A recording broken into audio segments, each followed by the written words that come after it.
엊그제 청소년 큐티 캠프에 가서 이제 아이들에게 이번에는 큐티 하는 법을 진짜 한 절씩 좀 알려줘야 되겠다. 왜냐하면 제가 재수생 모임 할 때 중학교 1학년부터 고3 대학생까지 다 골고루 왔는데 사모하는 아이들은 중학교 애들도 다 열심히 듣고 사모에서 오더라고요. 거기서 목사, 사모, 선교사들 이렇게 많이 나왔는데 그래서 중1부터 고3까지 스텝도 들어갔지만 1,700명이 넘는 아이들이 과연 조용히 들을까 했는데 봤지만은 조용히 듣더라고요. 난 이것만도 정말 최고라고 생각을 하고, 제가 이제 입시는 국어를 잘해야지 되는데 국어를 잘해야 수학 다 잘 하는 거고, 국어를 잘하려면 이 큐티의 퀘션 타임을 통해서 누가 어디서 무엇을 언제 어떻게 특히 왜 등 6하 원칙에 의거해서 질문 훈련을 잘해야 한다고 이연사 부르짖었는데 아이들이 중학교 1학년부터 전부 다 확인했어요. 들었냐고 그랬더니 아멘 아멘 다 그랬어요. 그 6학년이 아까도 나가다가 중학교 3학년 아이가 정말 큐티를 해야 되겠다고 생각을 했대요. 자, 우리가 말씀을 듣고 이제 가서 알리려면 말씀이 가장 큰 무기가 되어야 하지 않겠습니까? 정말 생명과 사명과 안식이 중요한 화두가 던져졌는데 이제 말씀이 필요한 거예요. 돌아보면 말씀과 같이 이렇게 되었고의 인생이 아닌 것이 없었어요. 말씀과 같이 되었고는 오늘 본문에서도 심판과 부활이 다 포함됩니다.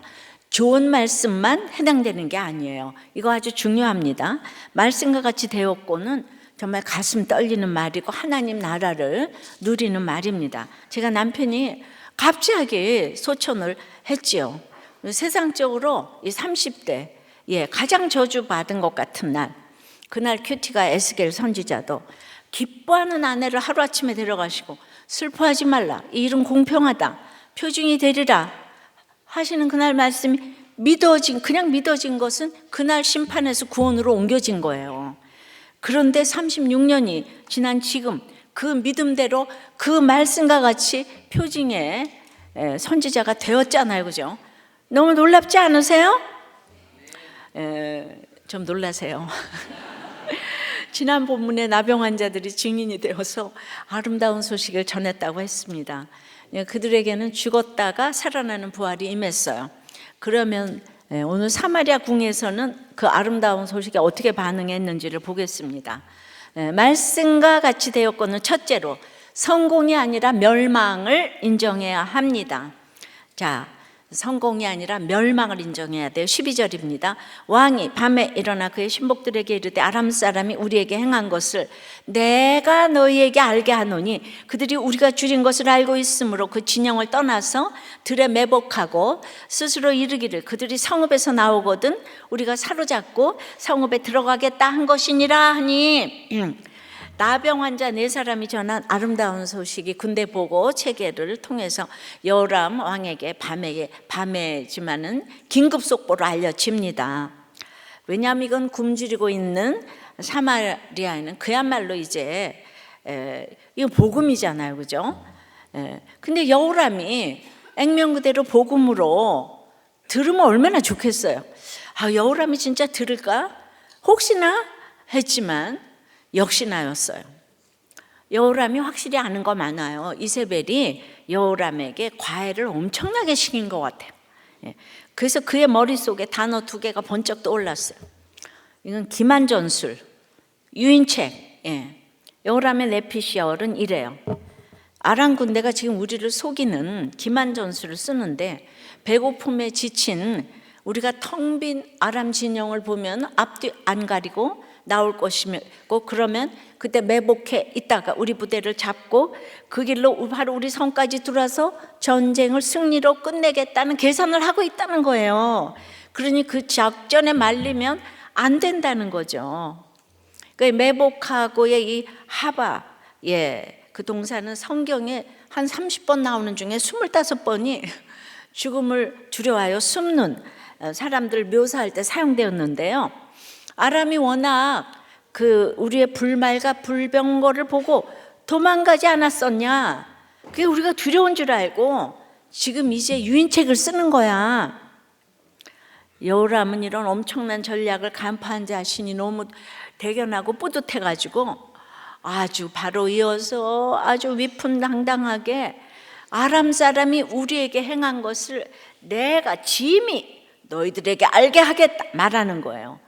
너희들은 이 무식한 것들을 아는 게 없잖아. 그런 쉬운 작전에 속아 넘어가냐? 난 이미 다 간파했거든. 내가 알려줄 테니 잘 들어봐. 너무 똑똑한 자기 자신의 도취가 돼가지고 신나게 지금 썰을 풀었어요. 책 한 권만 읽은 사람이 무섭다는 말이 있잖아요. 그 한 권의 책이 성경이라면 정말 무서운 거죠. 그러나 성경 말고 책 한 권 읽었다고, 그렇게 성경 앞에서 그렇게 스스로를 대단하게 여기는 사람 많아요. 어리석죠. 근데 왜 그러냐면 여호람은 왕의 자리에만 있었어요. 아까 이세벨이 얼마나 애주중지 키웠는지 짐작할 수 있죠. 높은 자리에서 내려온 적도 없고 내려올 생각조차 없어요. 늘 자신이 최고예요.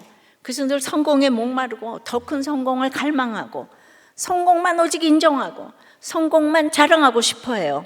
이 사람은 이미 상하궁에 살면서 굶어본 적도 없고 돈은 없어 본 적이 없어서 개념이 없어요. 성공밖에 모르는 거예요.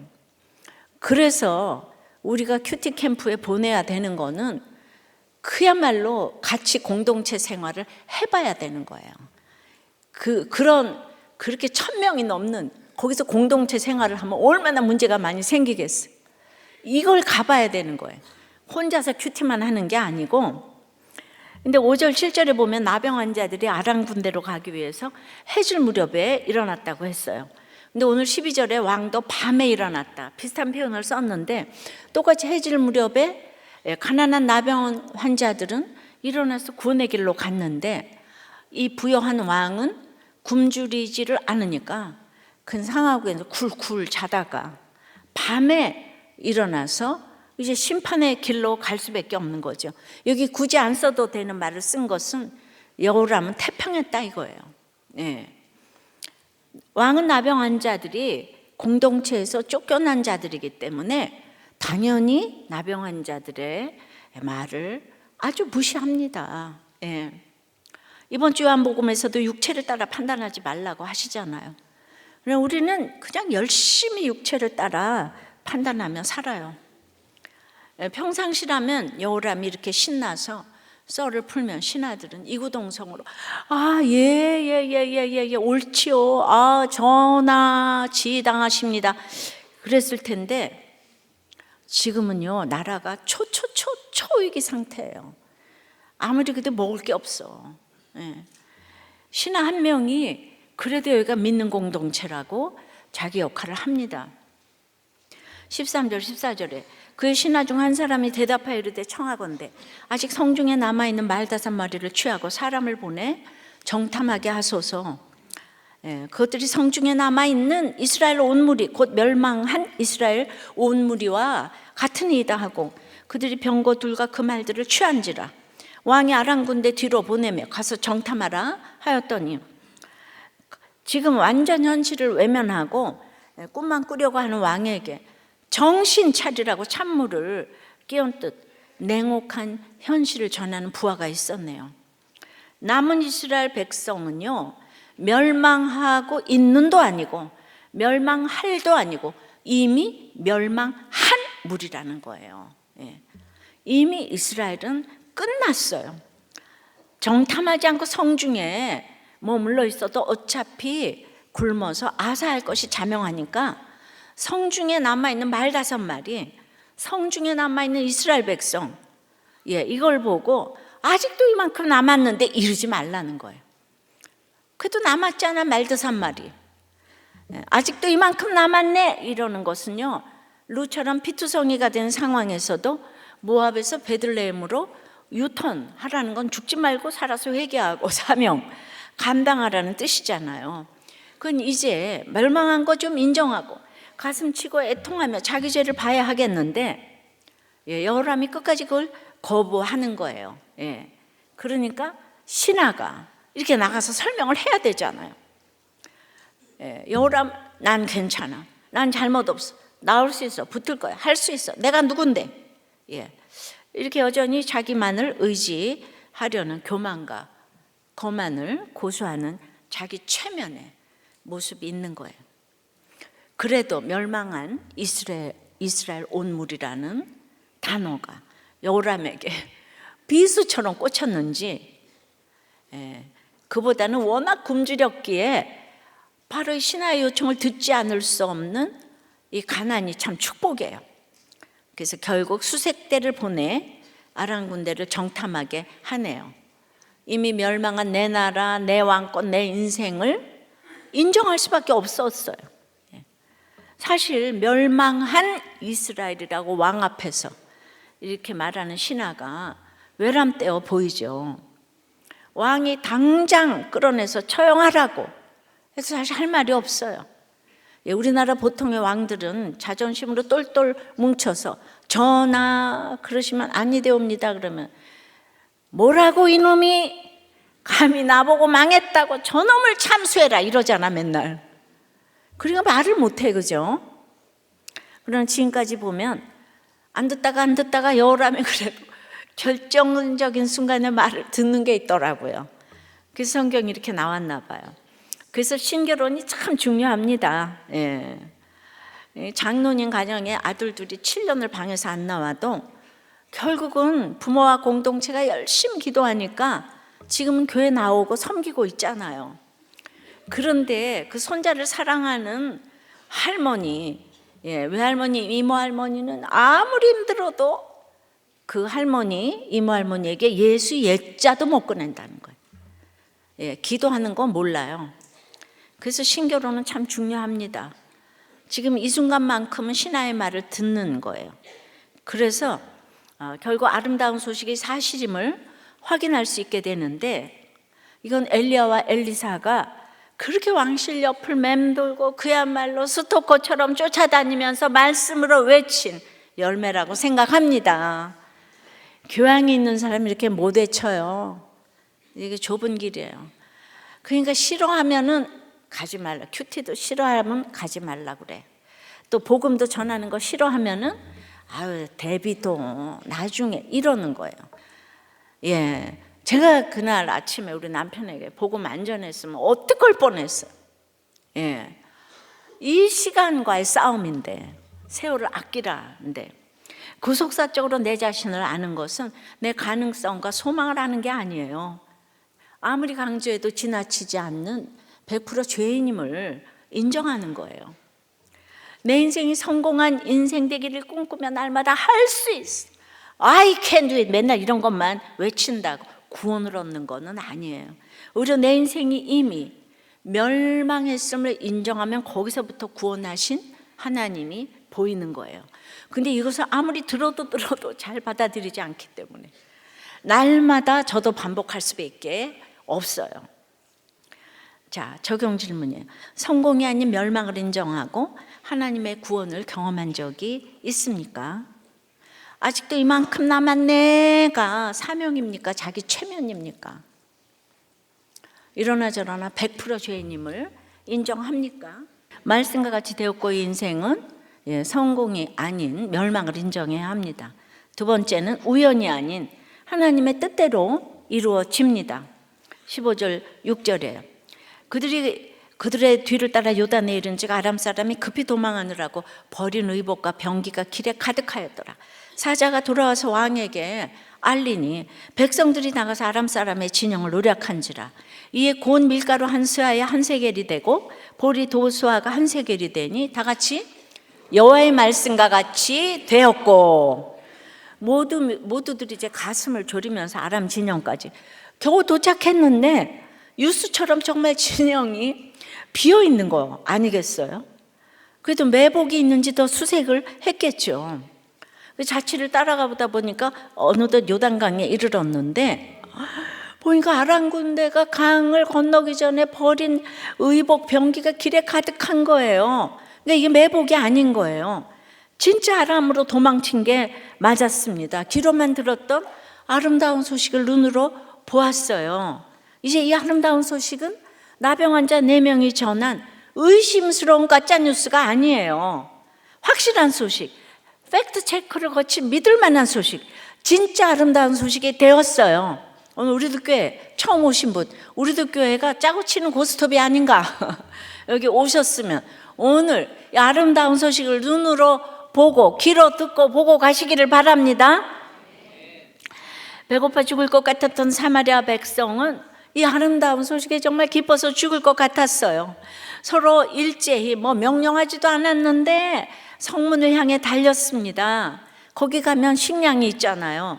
은과 금과 의복이 있고, 그것 때문에 눈이 뒤집힌 게하시처럼 이 줄임배를 채울 생각에 눈이 뒤집혀서 백성은 성문으로 달려들었어요. 젖 먹던 힘까지 짠에 절려 질주합니다.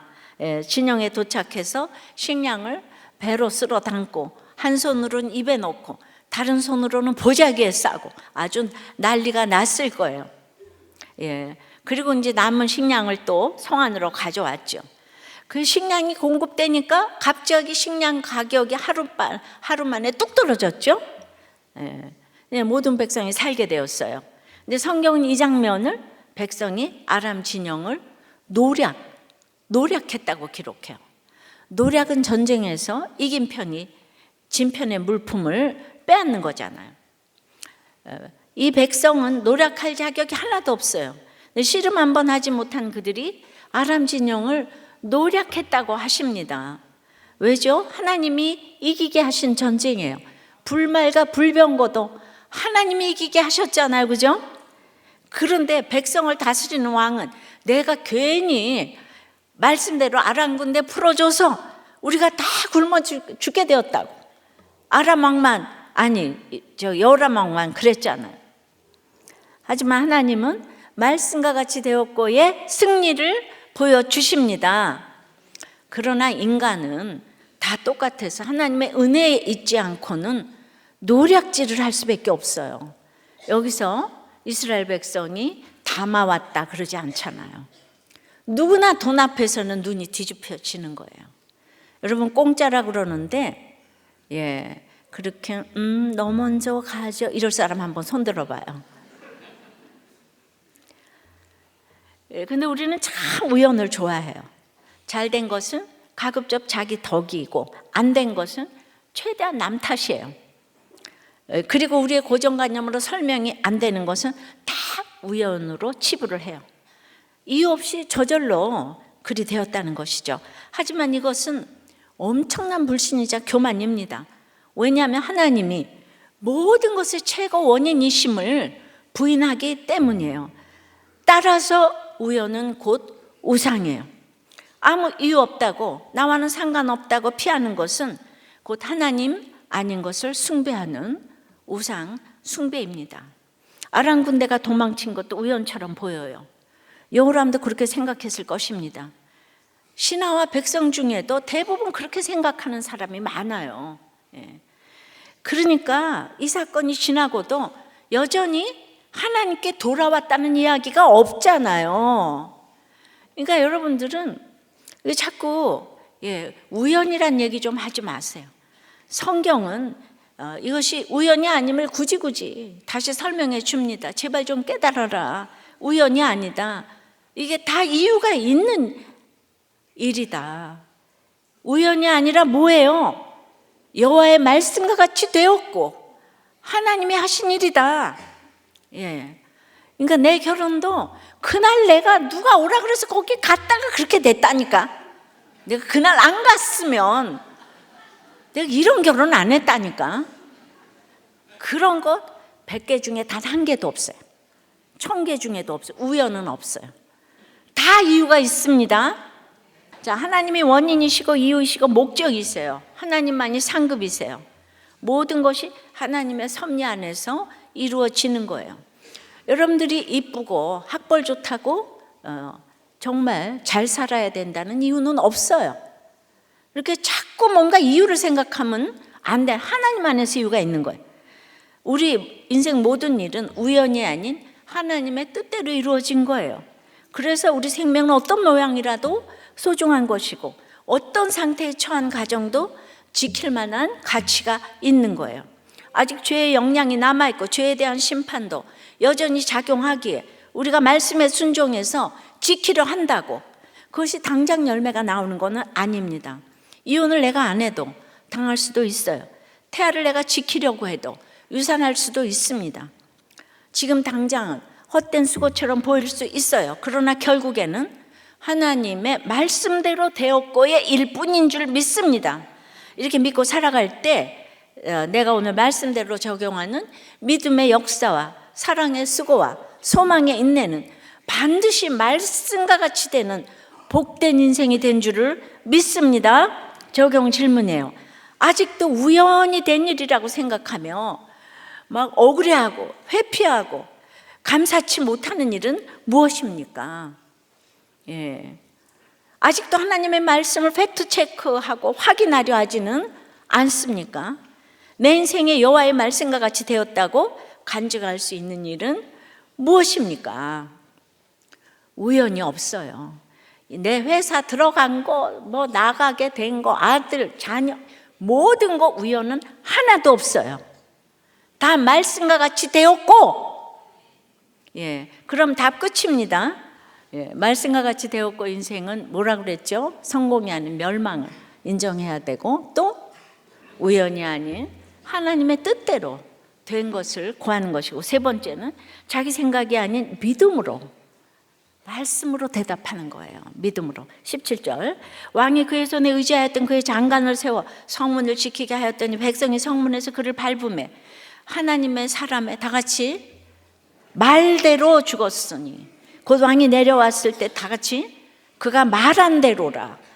18절 하나님의 사람이 왕에게 다 같이 말한 바와 같으니 말씀이 얼마나 중요해요. 이르기를 내일 이맘때 사마리아 성문에서 보리 2수아를 한 세겔로 매매하고 고운 밀가루 1수아를 한 세겔로 매매하리라 한즉 그때에 그러니까 육하원칙 여기 다 나오는 거예요. 그때에 이 장관이 하나님의 사람에게 대답하여 이르되 여호와께서 하늘에 창을 내신들 어찌 일이 있으랴 하며 대답하기를 네가 네 눈으로 보리라 그러나 그것을 먹지는 못하리라 하였더니 그의 장관에게 다 같이 그대로 말씀대로 이루어졌으니 곧 백성이 성문에서 그를 밟음에 죽었더라. 아름다운 소식을 들은 백성 때문에 성안이 난리가 났어요. 일제 성문으로 다 같이 나가려고 몰려드니까 사고를 막기 위해서 성문을 통제했겠죠. 그리고 이제 여라망은 그 믿음직한 장관을 책임자로 보냈어요. 아마 맡겨만 주십시오. 그동안 내가 산전, 수전, 공중전, 우주전까지 다 겪었는데 내가 이거 하나 못 맡겠습니까? 갔어요. 근데 웬일입니까? 눈이 뒤집힌 군중의 기세가 엄청난 거예요. 돈 앞에 있는 군중을 막을 사람은 없어요. 노략질하는 군중을 막을 사람 없어요. 고함을 치고 창을 들고 군사를 동원해서 맞고 몽둥이로 때려도 노략질을 하려는 무리를 막을 수가 없었습니다. 그래도 이 장군은 내가 누군데 반드시 이거 진압하겠어. 그래도 그걸 어떻게 됩니까? 백성에게 밟혀서 죽었어요. 평생 높이 높이 쌓아 올린 인생이 한순간에 허무하게 아무 이름도 없는 군중에게 밟혀 죽습니다. 그때라도 살려달라고 기도했으면 천국 갔을 텐데 이 사람은 끝까지 심판받고 간 거예요. 이것도 현상만 보면 특별한 이유가 없이 우연히 된 일 같아요. 우연히 일어난 사고 같아요. 이 사고를 두고 누구 때문이야? 이 시스템이 문제야. 배우가 누가 있어? 이렇게 소란을 일으키는 거는 정의로운 것도 아니고 과학적인 것도 아니에요. 전부 우연을 신봉하는 우상 숭배 거예요. 우연히 일어났다고 믿으니까 자기가 찾고 싶은 우상을 다 각자 찾으려고 난리를 치는 거예요. 각자 돈이 중요하고 자리가 중요하고. 그러면 이 장관은 왕명을 수행하다 죽었으니까 순직했어요? 국가 유공자로 대접을 받아야 하나요? 뭐 그럴 수도 있겠죠. 다 그러겠죠. 그러나 그게 구원으로 인도하는 것이 아니잖아요. 그게 하나님의 공의를 실현하는 일도 아니에요. 그래서 성경은 이 사건도 말씀과 같이 된 심판임을 분명히 보여주는 거예요. 하나님의 사람의 말 그대로 이 심판이 일어났음을 보여줍니다. 또 그것도 장관이 선지자의 말을 처음 들었던 그 상황을 반복해서 다시 기록하는 거예요. 7장 1, 2절 말씀과 이 끝에 20절 여기 끝이 똑같은 내용이 똑같이 반복되어 있어요. 중요하다는 거예요. 기억하라는 거예요. 장관은 왕이 가장 신임하는 능력자였어요. 해내지 못하는 일이 없었어요. 그런데 이 대단한 장관이 무엇을 못합니까? 믿음의 대답을 못합니다. 왕의 말에야 자기 확신으로 척척 답을 내놓았겠죠. 사람들의 모든 질문에도 전혀 막힘없이 술술 대답을 했을 겁니다. 그러나 이 사람의 대답이 통하지 않는 한 사람이 있어요. 바로 하나님의 사람입니다. 이 대단한 능력자가 하나님의 말씀에는 제대로 대답을 할 수가 없는 거예요. 아름다운 소식이 될 구원의 말씀을 하시는데 전혀 엉뚱한 답을 하는 거예요. 자기 확신 때문이죠. 어찌 일이 있으랴 반문하며 하늘에 창을 내신들 그런 일은 일어날 수 없다. 하나님도 그런 일은 하실 수 없다. 자기 생각이 가득한 답을 하는 거예요. 믿음으로 대답하지 않아요. 이 사람 교회 다니는 사람인데 이스라엘 사람이잖아요. 그래서 아름다운 소식을 받기를 거부합니다.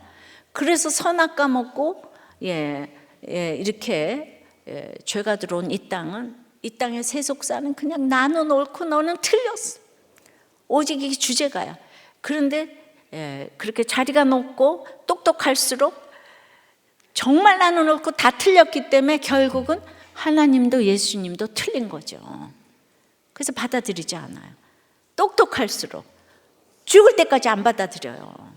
그러니까 내가 망하는 게 얼마나 축복인지 몰라요. 이 대답 하나가 하나님을 향한 그의 마음이 어떤지 다 보여줬어요. 우리들 교회도 똑똑한 사람이 말씀이 안 들려요. 똑똑한 사람이 목사님 말씀이 제일 어렵대요. 그래서 맨날 교회 옮긴대요. 누구 때문에 붙어있는지 모르겠는데 하여튼 이게 망하지 않았으니까 단 한 문장으로 된 대답 하나가 자기 생각으로 하나님을 거스르고 있는 그 본 모습을 다 드러냈어요. 그래서 하나님의 말씀과 같이 되는 구원을 보기는 보겠지만 그것을 먹지는 못하리라는 심판을 받습니다. 그리고 이제 그 심판의 말씀과 같이 그의 인생이 심판과 저주의 인생으로 끝납니다. 보기만 하고 먹지 못하는 인생, 구경만 하고 누리지 못하는 인생이 되고 말아요. 결국에는 성문 앞에서 죽을 것 같은 환경에 있는 나병 환자만 못한 거예요. 왜죠? 인생이 밑동 잘린 나무같이 짧은 인생인데 나병 환자는 영생을 얻잖아요.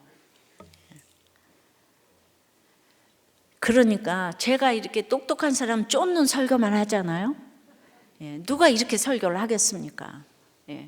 그야말로 이제 좁은 길이에요. 그래도 엘리사도 했는데 저도 해야 되잖아요.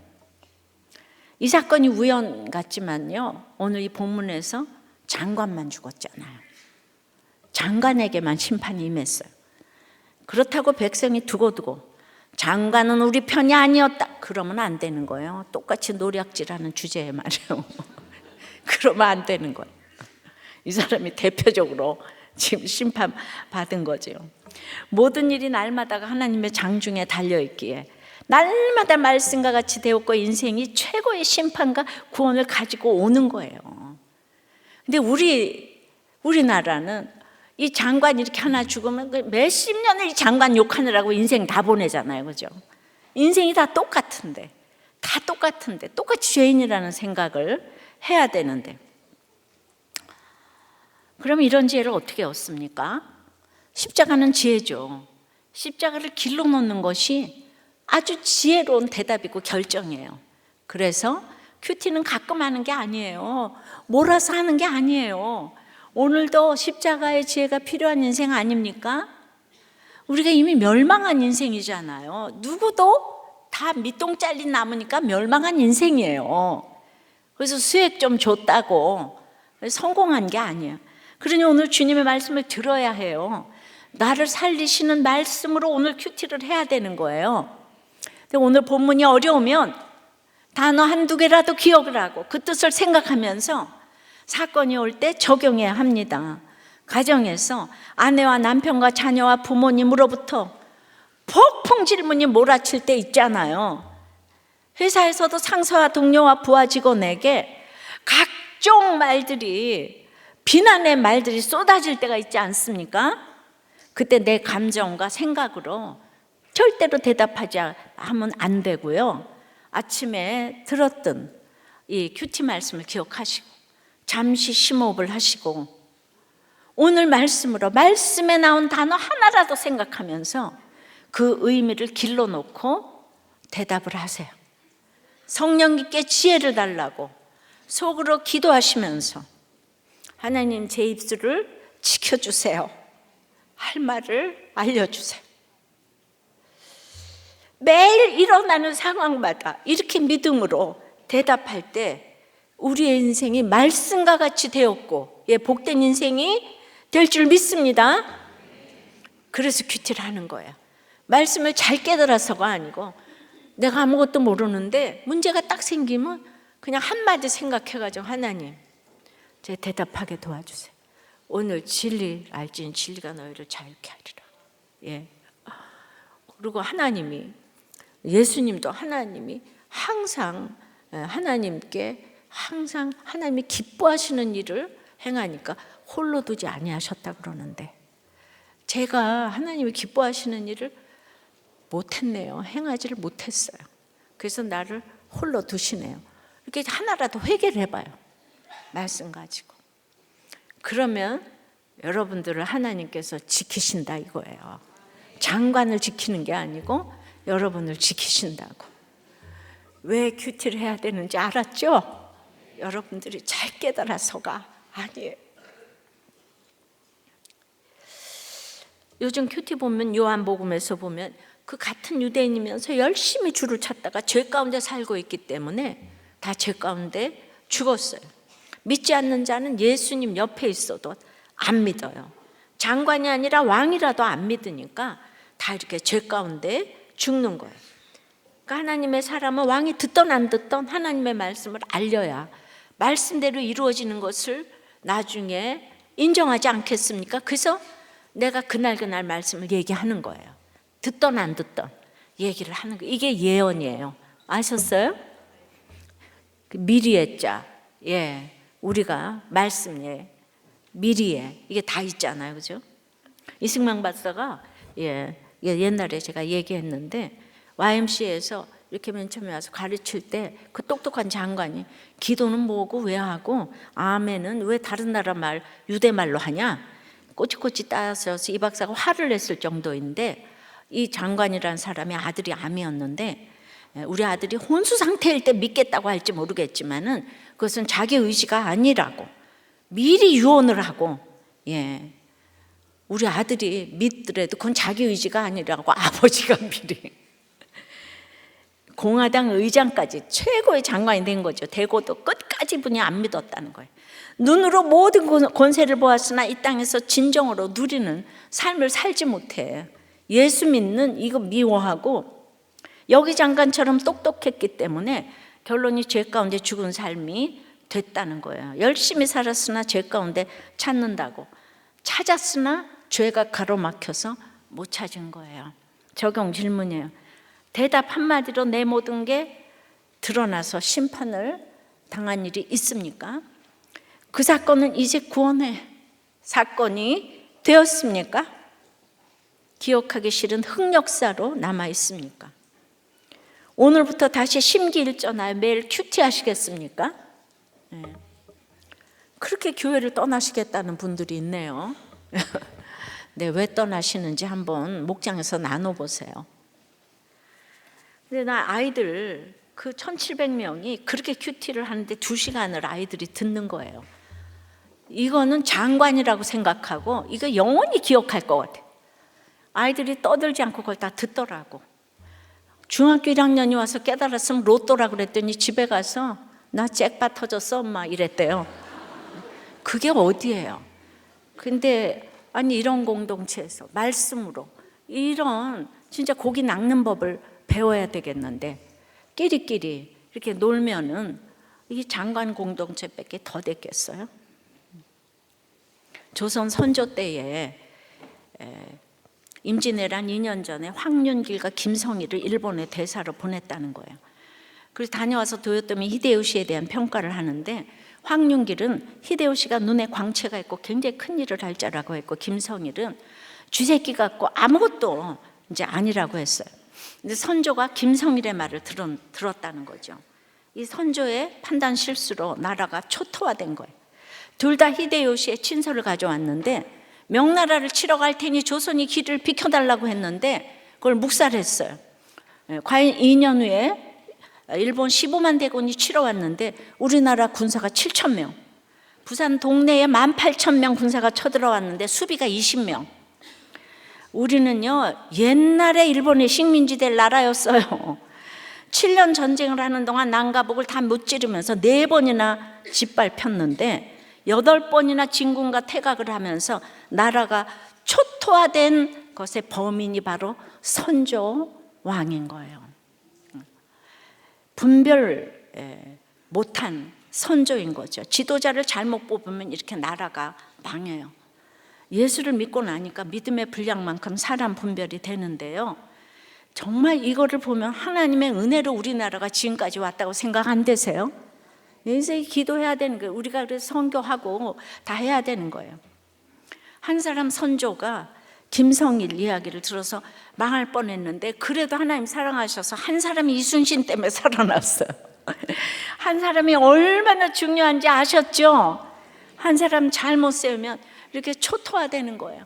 정말 이런 정말 위정자가 나오기를 간절히 원하는데 이게 다들 인생은 이기적이잖아.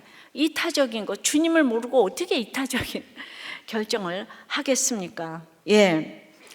정말 이런 말씀 같이 되었고 할래 말씀 알아야 되잖아요.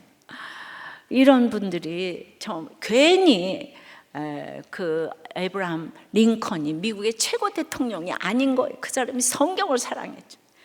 정말 앉으나 서나 초등학교 2학년 중퇴인데 앉으나 성경을 사랑했잖아요. 우리 다 그런 아이들을 키워내시기를 바랍니다. 이거 그냥 뱃속에서부터 말씀을 키웠으니까 우리들 교회에서 정말 대통령도 나오고 다 최고의 그냥 이제 사모도 나오고 저기 와이프도 나오고 뭐든지 최고가 나올 줄 믿습니다. 말씀해줘요. 정말 말씀과 같이 되었고의 인생은 성공이 아니라 멸망을 인정해야 합니다. 우연은 오늘 우상 숭배라고 그랬어요. 우리가 우연이 어디 있어요? 여러분들은 아주 100가지 중 1000가지 중 한 가지도 하나님이 개입하시지 않은 일은 없어요. 어디서 그렇게 자꾸 이혼 타령을 하는 거예요? 이건 진짜 우리들 교회가 상담하지 않으면은 이 전체 나라가 이제 쑥밭이 될 예정이에요. 여러분들이 내 가족만 생각하지 말고 여러분들은 우선 아이를 7명을 낳고 그거부터 할 수 있는 것부터 하시고 지금 이 나라가 공부 혼자 잘해서 살아남을 사람이 없는데 지금은 그 선조 때처럼 나라가 지금 초토화되고 있어요. 초 위기예요. 그리고 우리가 곳곳에 상담해서 아이들 말씀 가르쳐야 되는 거예요. 우연이 아니 하나님의 뜻대로 말씀대로 이루어지고 자기 생각이 아닌 믿음으로 대답을 해야 돼요. 큐티를 해야 되는 거예요. 기도합니다. 아버지 하나님 말씀대로 이렇게 되었고 인생을 알게 하시고 경험하게 하시고 살게 하신 너무 감사합니다. 오늘 성공이 아닌 멸망을 인정해야 한다고 하는데 주님 우리 여호람 왕을 보니 모두가 다 멸망을 하는데 여호람 왕만 그걸 인정하지 않습니다. 지금 저뿐만 아니라 저도 모든 사람이 다 아는데 저만 모르는 멸망이 있을까 두렵습니다. 항상 객관적으로 보게 도와주시옵시고, 날마다 이거는 너무해, 너무한 일이 어디 있겠어요. 이 땅에 우연이 하나도 없는데. 정말 여러분들의 가정을 위해서 기도해요. 어떤 것도 우연이 없어요. 내가 내 삶의 결론이라는 거 회개하고, 심판이 되지 않고 구원이 될 수 있도록 내가 먼저 무릎 꿇고 회개하고 기도할 때 우연히 하나님의 말씀으로, 하나님 뜻으로 바뀌게 될 줄 믿습니다. 여러분, 폭풍 같은 어려운 이 회사와 가정에 홀로 섰습니까? 날마다 아침마다 눈물 뿌려 기도하며 그 말씀으로 생각난 말 한마디, 그 한마디 그냥 하고 하나님께 맡기세요. 하나님, 내가 말도 못하고 깨닫지도 못해요. 주님, 제 입에 아버지 하나님의 지혜를 주시옵시고, 그래서 또 핍박받고 그렇게 했을 때 그날 말씀같이 되었고 인생을 간증하는 여러분들이 될 줄을 믿습니다. 이 땅에 이렇게 분별하는 위정자 허락하여 주시옵시고, 말씀 묵상 가정 중수의 그 역사가 일어나야 하는데, 주님, 우리들 교회는 무엇을 해야 될까요? 주님, 할 것을 가르쳐 주시옵소서. 저희들의 이 말씀의 가치관으로 저희들의 회사, 사업과 공부와 프로젝트와 아이디어에 주여 기름을 철철 부어 주시옵소서. 예수 그리스도 이름으로 기도드리옵나이다. 아멘.